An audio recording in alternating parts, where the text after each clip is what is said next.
Okay, I promised a lot of you on my last live stream that I'd put this Tucker Carlson video together because even though Tucker works for the Faux news network, we've seen slivers of truthful statements slip through every once in a while that at least makes you do a double take, wondering what the heck you just heard. Right up front, this is not a carte blanche endorsement of Carlson, but I thought he said some pretty powerful things right here in an appropriately sarcastic way. But first, if you were at an airport over the weekend, you may have seen American troops on the move, leaving their families on their way to the Middle East. Now, just a month ago, not 1 in 100 Americans was thinking about Iran. Now, suddenly, we are on the brink of war. In Washington, that is considered an upgrade, indeed a massive improvement.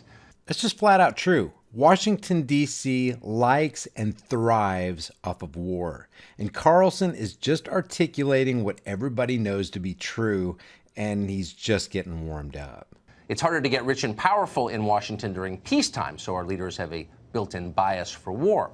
And that's what we're always saying. As long as there are profits in war, there will be little incentive for peace. And you got to admit, the first casualty in any war has to be the truth. And government propaganda is quite efficient at eliminating the truth from the equation. And so they descended on television studios over the weekend to describe in detail the kind of violence they're prepared to wreak on a country very few of them know anything about.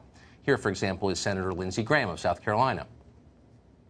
If the Iranians hit American targets and American interests and American allies, we will respond militarily. If they hit us again, then I would not want to be working in an Iranian oil field, because I think the president is determined to bring this regime to its knees if they continue to be provocative. Yeah. Meanwhile, the Secretary of State, Mike Pompeo, assured reporters that the U.S. seeks, quote, de-escalation with Iran, and then just moments later suggested the U.S. might bomb dozens of sites inside Iran itself. President Trump is saying that there are 52 sites that the U.S. would target if Iran retaliates. How is that consistent with what you say is your message of de-escalation? Entirely consistent. Threatening to bomb mainland Iran? The Iranian leadership needs to understand that attacking Americans is not cost-free. To take a terrorist off the battlefield does not increase the risk of terror. The risk of terror is increased by appeasement. The risk of terror is increased by appeasement. It's a good line, and it may be true, probably is true. Of course, the risk of terror is also increased by bombing other people's countries. That is also indisputably true. It would be difficult to write a more powerful, in-your-face jab against the warmongering terrorists of Washington, D.C. than that. It's hard to remember now, but as recently as last week, most people didn't consider Iran an imminent threat. Iranian saboteurs were not committing acts of terror in our cities. Oh, but our leaders tell us they were about to any second, and that's why we struck first. That's a serious dig at the Trump administration, straight from Faux News. And people who are sunk in the left versus right cognitive dissonance quicksand are pissed about it. Look at some of these comments. What the hell am I watching? CNN? Tucker Carlson got a job at CNN now? I'm surprised at Tucker. For what? For calling a spade a spade?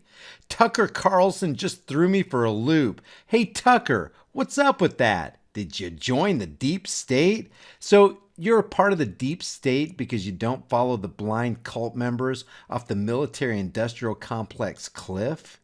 What's so striking is how many people appear to accept this uncritically. Just the other day, you remember, our intel agencies were considered politically tainted and suspect.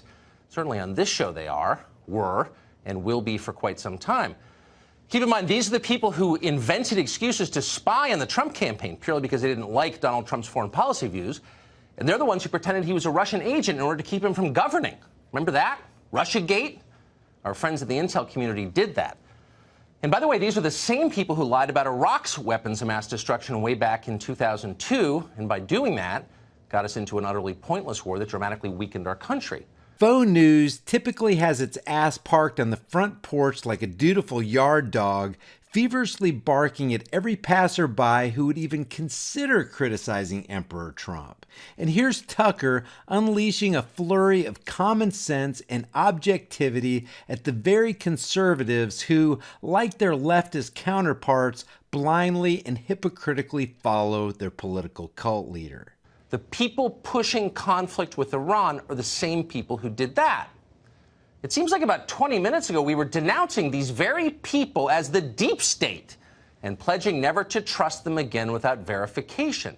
But now, for some reason, we do seem to trust them implicitly and completely. In fact, we believe whatever they tell us, no matter how outlandish. Iran did 9/11, they're telling us. Oh, okay. Didn't know that. 15 of the 19 hijackers were from Sunni Saudi Arabia. None were from Shiite Iran. But if you say so, Mr. Unnamed CIA official, I'm happy to send my kid to the Middle East a week after Christmas on the basis of your anonymous and unverified leak to the New York Times. You've earned my trust through years of lying to me. That appears to be our position now. Now, maybe all this will turn out fine in the end. We're certainly praying for it. We love this country. But in the meantime, pardon the skepticism. The way I view this is it's unassailable logic that people absolutely refuse to see. Okay guys, what do you think about what Carlson said? Leave your thoughts about this for the world and the Google Thought Police in the comments section below, and I'll see you guys in the next heavily censored shadow ban video.